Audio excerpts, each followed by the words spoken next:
Hey guys, what's up? Thank you for having us today. We have a very special guest. He's a guru in this underutilized financial vehicle.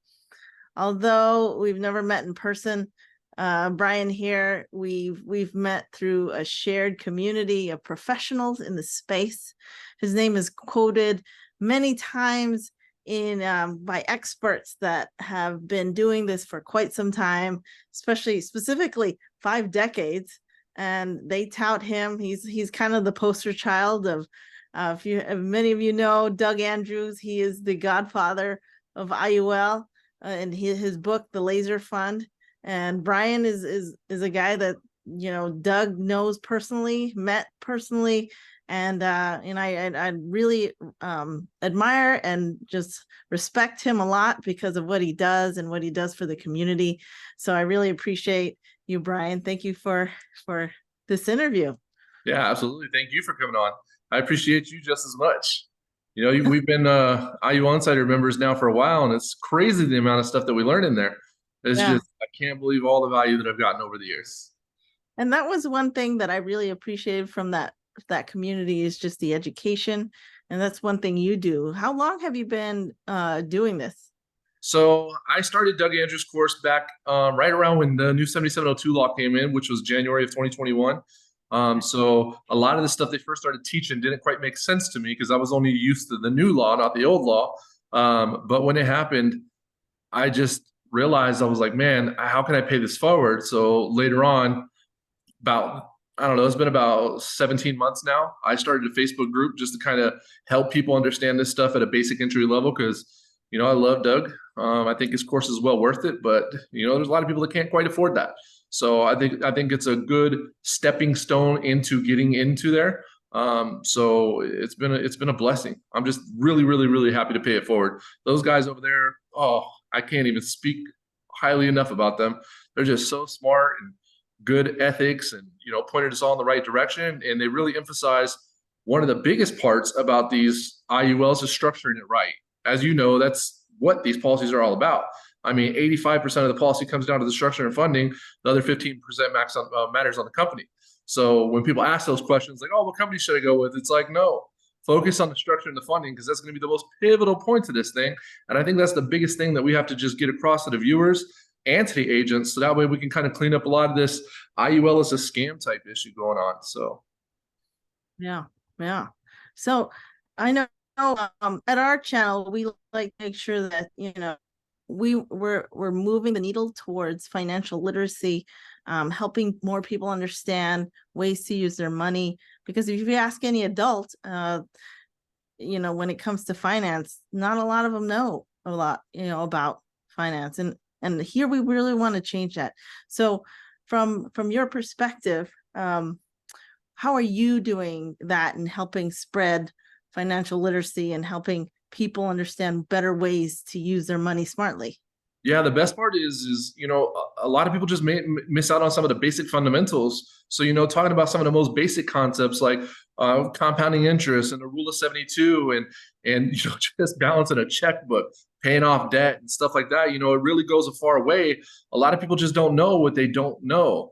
So as we're able to empower them with this education, I just feel like it pulls them along into a whole different avenue.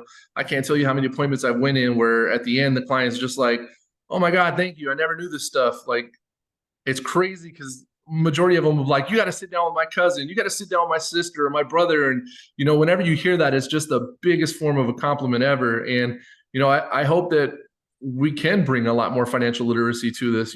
It is a skill set that has been diminishing over time. So, yeah. So Brian, thank you. Yeah, I mean, when it comes to financial literacy, you catch it all the time where people are just like, they're not taught about this information. What got you into this space to begin with? Oh, man. So, kind of embarrassing, but it's better to be honest than not. So I had gotten into the industry and I started writing Index Universal Life, not knowing what I was doing. So I had written a bad policy, and there was a gentleman named Steve Parisi from IBC Global who ended up auditing my policy. He does a lot of whole life stuff, and he had kind of pointed out a lot of the flaws and stuff. So at first I was mad. I was like, who is this guy? I don't know who he is. I've never heard of him. All of a sudden I looked him up on YouTube, saw some of his stuff, and I was like, oh, wow, this guy's right. I am doing it wrong. So rather than get mad, I started to learn from him. And then I went into the whole life for, I don't know, about a year or so, learning, the 90-10 split, the 70-30, the 60-40s, the whole infinite banking concept and stuff like that. And then I had come across, through my research, I came across David McKnight with The Power of Zero. And I saw he did a lot of IUL stuff. So I started looking up some IUL stuff. At that time, David McKnight didn't have any courses or anything like that. So lo and behold, who did I come across? That's right, Doug Andrew. So from there, I ended up joining the IUL Insiders, and it's just been amazing ever since. So eventually, after learning about finances and stuff like that, I realized that I wanted to do this and be able to empower other people with the same education that I was getting. Because I know a lot of people aren't seeking out that same information that we seek out. So sometimes it's just nice to be able to share that information with others to get them kickstarted. Yeah. So from personal experience that you were doing it wrong and you wanted to change that. So why is it important for you now to make sure agents are doing the right thing? Oh, after looking at the fees and cost of insurance, like, it's crazy, because if it's done wrong, yes, the agent makes a little bit more. You might make, instead of $3,000, you might make $9,000. But guess what? That's going to cost the client $90,000. So as I started learning about that, I was like, listen, let's be honest. In this, in any financial industry, if you're not getting paid, you go to the streets. So we do still got to get paid, but you can get paid doing it the right way. And for me, if it was, hey, I make 3,000, you lose 3,000, that's a cost of business. But there was no way in my right mind could I take an extra 3,000 to cost somebody 30,000. That part just didn't lay well with me. So, oh, man, it was just pivotal point to understand how important structure of funding was. And when you understand all that stuff, it really goes to show how good this physical product is, because when you can control the fees and the cost of insurance through properly structuring it, it's hard to argue with against anything. I've been offering, heck, for over a year and a half now, to run a live debate with any naysayer. And so far, I've only had one or two people show up, but when it's done right, it's just such a phenomenal product. So at the same time, I do hate when I see it wrong, though. Now, when it is done wrong, I would say there's two types of agents. There's ignorant ones and there's greedy ones. The ignorant ones say, as long as they're willing to learn from their mistakes, they can fix it. I was one of the ignorant ones. So the ones we can't help, I guess, are the greedy ones. So when you come across them, it is what it is. But I'm just trying to get the information out there so people understand how paramount structure and funding is. And the best way is word of mouth. Yeah. So, I know in some of your group discussions, you've shared how many policies that you've personally audited. And you share with the group how many exactly, or just a ballpark figure, or at least and tell us the number of times you see it wrong, and how many times you actually see it done correctly. Here's the sad part. I've now audited over 400 plus policies, and I've only come across 12 done right. And when I say done right, that just means that it's structured and funded to the guideline limitations based on the IRS to maximize the cash accumulation and minimize the fees and cost of insurance. I've seen it 12 times. So it just goes to show that the folks that are out there that do have one of these magical sauce policies, it goes to show that you should really take the time to look at your policy and see if it's done correctly. And only a professional would really know how to do that. Would you agree? Oh, 100%. I mean, when 97% of the policies out there are not structured properly, for anybody watching this, whether you want to know if you're part of the 97% or the 3%, definitely get your policy audited. It is imperative, guys. It can cost you thousands upon thousands upon thousands of dollars if it's not done right. And done for the right reason that you intentionally wanted it to be. You got it. Yeah. So what are some of the things that you could tell some of our viewers what to watch out for, or to see next time, and to see whether or not their policy is structured incorrectly? The number one thing to look at in your policy is if your goal is cash accumulation and you're trying to get as much cash as you can, and death benefit's not a concern, because remember, to max our policies cash, we want to get the smallest amount of death benefit the IRS physically forces us to get. So therefore, if you look into your surrender value and you see a 0 for 1 year, 2 years, 3 years, the more zeros you see, the worse the policy is. So the number one thing I can say, look at your illustration, check the surrender. Again, if you see a 0, more than likely done wrong.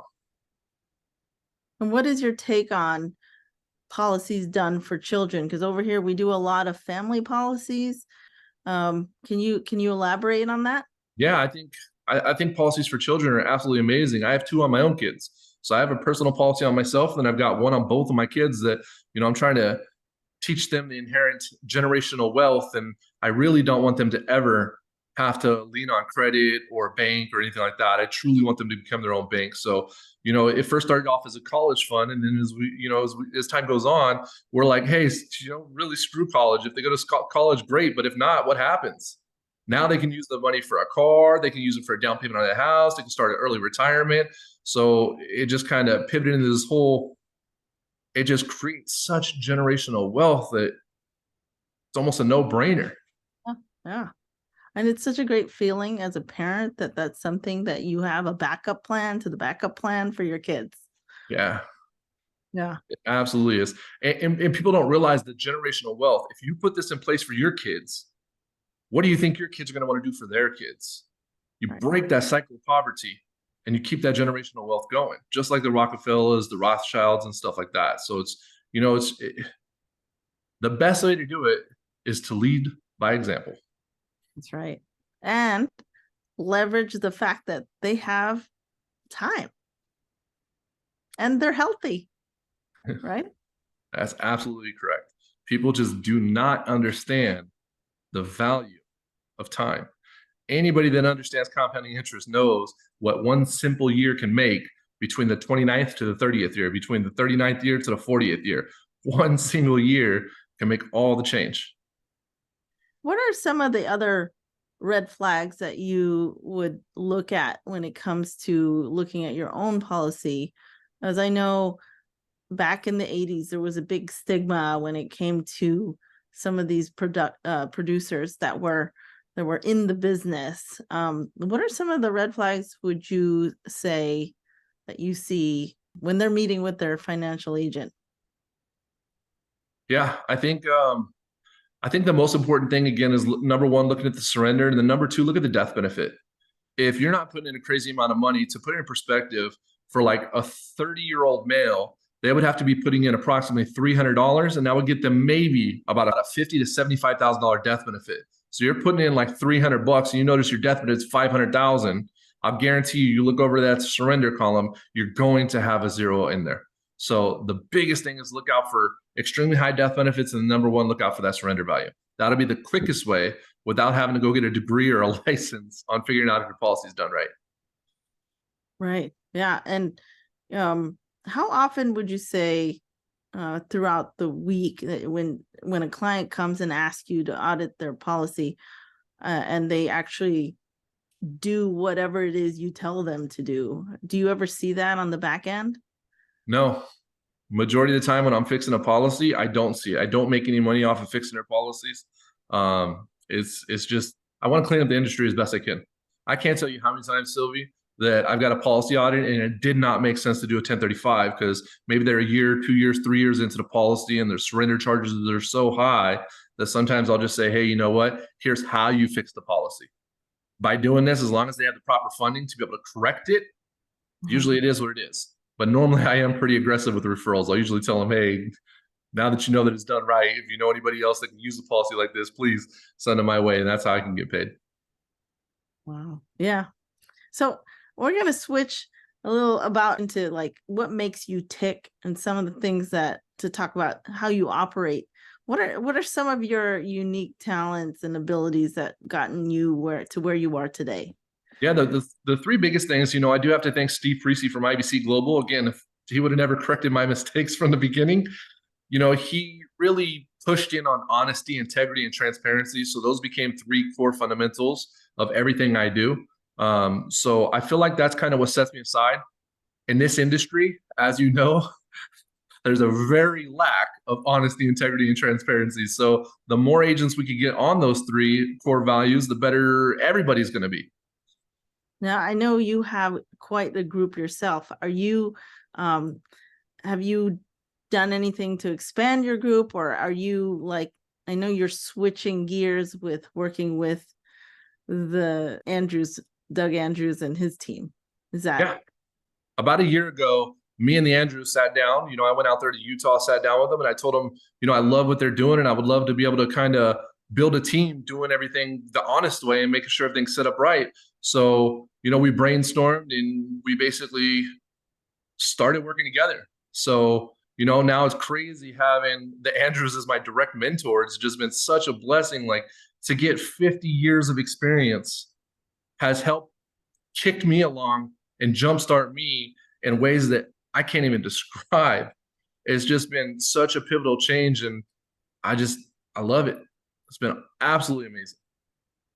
You mentioned earlier things that thanked a lot of the folks that help you get to where you are today. What are some of your unique talents that because I know you're really good at explaining things on the whiteboard and math, and you're doing math on the fly. What are some of the things that are your strengths that help you articulate the power of this vehicle to others? I would say the math is both a strength and a weakness. If I get the engineer type, we're best friends and we can make everything make sense. But for the people that don't like math, sometimes I have a hard time getting my point across. So I'll definitely say that's a strength with a weakness, depending on who I'm talking to. But it's just the passion to make sure that I'm not doing something wrong is what really has driven me over everyone else. I'm a sucker for it. I do not want to make people mad in the next 10, 15, 20 years. So a lot of times, like when I first got into this industry, I read an illustration literally from front to back. As soon as I got my own contract, I read the contract from front to back. So that way you can see all the hidden misnomers and all the lawyer talk and all that stuff to see kind of where these insurance companies put their safeguards into these policies to make sure that they're protected. So we definitely want to be aware of that stuff like that. So I would say my two biggest things are, just fact checking everything. I do run a lot of Excel spreadsheets. I run a lot of simulations. I want to test it against market history and see how it's done. So, the numbers thing is a gift and a curse at the same time, but it really did help open up my eyes quite a bit. So doing fact checking and doing stuff like that, what it's allowed me to see is seeing how it's been back tested. You look at some products like, F&G Pass Setter, they've done an amazing job with their product. They have about an 11-year track history where their cap has never been below where it is right now at 12%. And rightfully so in a decreasing interest rate environment. So, stuff like that just really builds a lot of confidence to know that the product's going to be doing pretty darn well. You got other companies like Nationwide who have had absolutely amazing results through some of their uncapped S&P indexes, and same thing with Pacific Life, showing 61% returns in a single year. I mean, it's just absolutely crazy. Yeah, because of that multiplier, right? Yeah, 2.4 times. You add that up, it's about 151% in a single year. So a lot of times when these people say, oh, these IULs, they barely give you any growth. Yes, you get the floor, but there's hardly any growth. I always say 151% is a small growth, and I don't know what to tell you. Yeah, I know the Andrews brothers will say, when it comes to that multiplier, you have to have a client that understands or is financially savvy to understand how that works for folks to actually select that as an option. Because I know there's, even in a down year, you're going to still pay the fee for that multiplier. Absolutely. But when it's in an up year, that multiplier is really nice. Yes, it is. So you definitely want to have a decent understanding of how options work and stuff like that, all the intricacies within the policy before you select something like that. But is it absolutely amazing? Yes, it has a huge upside return. For people that don't have insurance as a vehicle in their financial portfolio, what would you want to tell them as to consider this valuable strategy, which is smart and safe, by the way, Something we like to tout a lot in our channel is just doing things smart and safe for those folks that are a little bit more conservative with their money, but yet don't want to worry about risk or fees or having to pay a lot in taxes when they need that money the most. What are some of the things that you want to share with somebody that maybe is thinking about getting one of these tools? Yeah, I love to go over the 4 pillars of any financial vehicle. The 4 main priority pillars are liquidity. Do you have access to your money? If you need it, you could find another investment. Can you pull it out? How does that work? Second one would be safety. Is your money safe or is it subject to market volatility? In 2008, can you lose 40% of your portfolio? Just like 2008. Next thing we want to look at is rate of return. Is it competitive and is it going to allow you to pace with inflation? Number 4, we want to look at, is it tax advantaged? Is it pre-tax? Is it post-tax? Are you going to save taxes? What is it going to do for your tax situation? So, when we cover things like the Index Universal Life, again, when properly funded and structured, within the first year, you have liquidity of anywhere between 40 to 80% of your cash value in year 1. We look at safety. Zero's the hero with up to 151% returns. And if you take out the multiplier, up to 61% returns. And then you get absolute safety. So with safety, we don't have to worry about our money tanking like back in 2008, where the market crashed 40%. We get zeros the hero, and then hopefully we get to participate in those beautiful 61% gains as well. Now, the next thing we want to look at is rate of return. How is the money actually growing? The great part with the IUL is, yes, you get that safety floor of 0, but you also have that upside potential where you can earn up to 61% in a single year without losing any money. So long story short, these policies should average anywhere between 6 to 12%, depending on how well you're balancing the crediting allocations. Therefore, we want to make sure that we're at least pacing with inflation. The last thing we want to look at is, how is it taxed? In these type of financial vehicles, it's an amazing tax benefit. It works very similar to like a Roth 401k. All the money goes in post-tax and it grows tax-free. So if you got $100,000 and you access it the smart way, it's all tax-free. So if your 100 grand turns into $1 million, there is no taxation on that additional $900,000 of gains. And that's the beautiful part. Yeah. So when you ask what to talk about, I'd really love to talk about the 4 financial pillars. So what can you tell somebody that is thinking they're putting money away in a bank, whether that be in a bank or they're contributing to their 401k and they're getting all this, and their company matches or whatever? What would you say to that person that says, oh, well, I'm good because my employer has me covered and I am contributing to my 401k, I'm putting money in the bank? What would you say about this vehicle as an alternative, or at least, changing the habit that you're already putting money in these into something that's safer, into something that is allows your money to compound and you have liquidity? It meets all the tenets of the 4 pillars. What would you say to the person that is a little resistant or hesitant because they feel like they're doing the right thing by having a 401k or putting money aside? I would say the number one thing with the 401k is understand how it works. If you're getting a match, it's wonderful. I definitely recommend to put it up to the match. If you're getting a dollar for dollar match, let's say on 5%, let's say, to keep it simple, let's say each percent is equivalent to $100. So if you're putting $500 into your 401k and your company's matching $500, what is that? You got about $1,000 going in, right? So if you got $1,000 in there and the market was to crash, let's say 2008, but on steroids, the market crashes 50%. How much money do you lose, folks? That's right, $500. So you put in 500, you got 500 left. Did you really lose any money? No, it's perfect. You don't have to worry about that. But what we see too often is people over contribute. You got Mr. Smith putting in 20% and only getting a 5% match. Now he's putting in $2,000. He gets a $500 match. Now he's got $2,500 sitting in there. Now the market crashes 50%. He's down to $1,250. So not only did he lose the $500 contribution match, but he also lost $750 of his own money. So there's nothing wrong with the 401k match. I'm a huge advocate of it personally. However, you got to be careful with the over contributions. Understand how the math behind the 401k works as well. Yeah, because I've encountered clients that are paying extra payments towards their mortgage. They're also exceeding their match in their 401k. They're putting money aside in a 529 account or a Roth IRA. Can you share with the audience some of those strategies where instead of putting their money, or rather shifting that habit of putting that money in those places, how this tool can be used without, the benefits of having this? Can you explain some of the benefits in having this tool in your portfolio instead? Yeah, what a lot of people don't realize is mortgage rates the last 2 years, they got so low that we've never seen it before in history. I mean, I saw VA loans at 1.8%. You shouldn't be too much of in a rush to pay off a debt that's at 2%. Good Good luck. luck trying to find any way of finding money for 2%. It's just unheard of.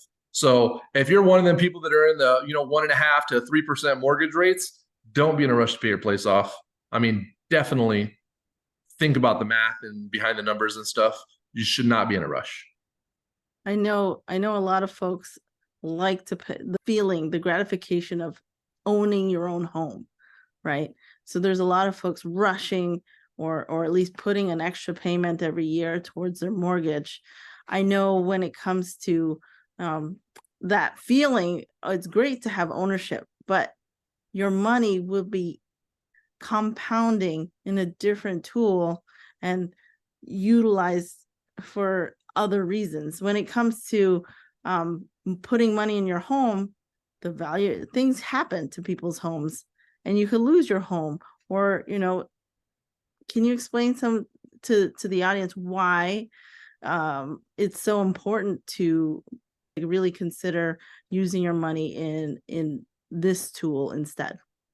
Yeah, so one of the most important things to realize is the fact that majority of people don't even stay in their home long enough to pay it off. So it's funny that we're taught so much fundamentally on paying off the house, paying off the house, paying off the house. But imagine if you can have that money out at 2% and then turn around and earn 4, 6, 8, 12% on that same dollar. I mean, it's no different than going to a wholesaler, buying up 100 pencils for $1 a piece and then turning around and selling them for $2. It's the exact same concept. And a lot of people just don't realize that you cannot outwork your money, period. You just won't. If you understand compounding interest, there's no way that you can work as hard as your money. Can we switch back to talking about, I know I was really impressed by you wanting to better the industry and offering your group to show people how to do things right, and which is why I really respected what you do, because you do things with integrity. Can you share a little bit more about folks that are new in the industry, what what right looks like, or even considering being in this space? Can you share, some of the things that you wish you knew from the beginning? Yeah, absolutely. I definitely wish I knew how important structure and funding was. That is, if I could change one thing, that's what it would have been, to not write those first five bad policies before I learned it. I had to go back to each single client and eat crow. I had to tell them, hey, I'm sorry, I messed up. It was one of the hardest things I ever did. 2 of them were like, hey, it's not a big deal. We just wanted it for insurance purposes only. You were here for mortgage protection so if I die, as long as it pays out, I'm happy. 2 of them were like, hey, it's not a big deal. It was a small policy. I'll just put more money in. And then one of them just absolutely ate me apart. How could you not know this? Blah, blah. Oh, I felt so belittled. But in my head, I was like, at least I'm here trying to fix it. I'm so sorry, lady. But it is what it is. You can't save them all. But that would be the one thing is knowing the structure and funding, so that way I wouldn't have to have those 5 that I did mess up. Yeah, thank you for sharing that. As a new person getting into the space, or even just clients that are considering this, would you recommend any books that talk about the importance of compounding your money through this tool? Absolutely. One of the best books out there for, exposing what's happened historically is The Power of Zero by David McKnight. If you haven't read it, that is an absolute must read. Taxes have been high as 92%, folks. 92%. That means for every dollar you take home 8 cents. Now, yes, that was top earners, but it has happened. So I think The Power of Zero does an excellent job of breaking that down. I think Doug Andrews' Laser Fund does an absolutely amazing job of breaking down the index universal life in its whole. I mean, he talks about how we can save money on the fees and cost of insurance. He talks about how the money actually grows using options, budgets, and stuff like that. He talks about how to access the money, the good way, the bad way, and the sad way. He talks about all that stuff in the Laser Fund as well. So those are probably two of my top notch books that I would go to. My favorite is chapter 9, and when they have the charts that compare your money into a 401k, and in one of these, and your money runs out. It's really an eye-opening, some of the things that you think you're doing right by when allocating your money in these spaces, but in reality, this tool is so much stronger. Yeah, it's crazy how many people focus so much on the accumulation that they forget the most important part, and that's distribution. So Brian, what's next for you? It's hard to tell. My passion is really conflicted right now. It's on helping as many people as I can, and then also helping as many agents as I can. So I'm trying to balance both. Hopefully I don't have to make a commitment to one or the other, but I really want to make as big of an impact in this industry as I can, as far as cleaning up the integrity of it and making sure people at least understand the fundamentals of structuring these policies and making sure they're funded properly. The more people I can impact from that, the happier I'll be. I want to get that 97% of policies messed up to 97% of those policies being done right. That would be my biggest goal. You're doing the right thing, brother, and I respect that. Thank you so much for being here and doing what you do. If you don't want to be part of the 97%, leave the word audit in the comments and we'll get back to you. So folks, you've heard it all here. If you want to learn more about how to safeguard your money from risk, fees, and taxes, or you just want to see if your policy is done right, click on the link below, follow us. If you guys got value out of what we talked about today, go ahead and follow him. His link will be in the information below. All right. Have a good one, Silvie.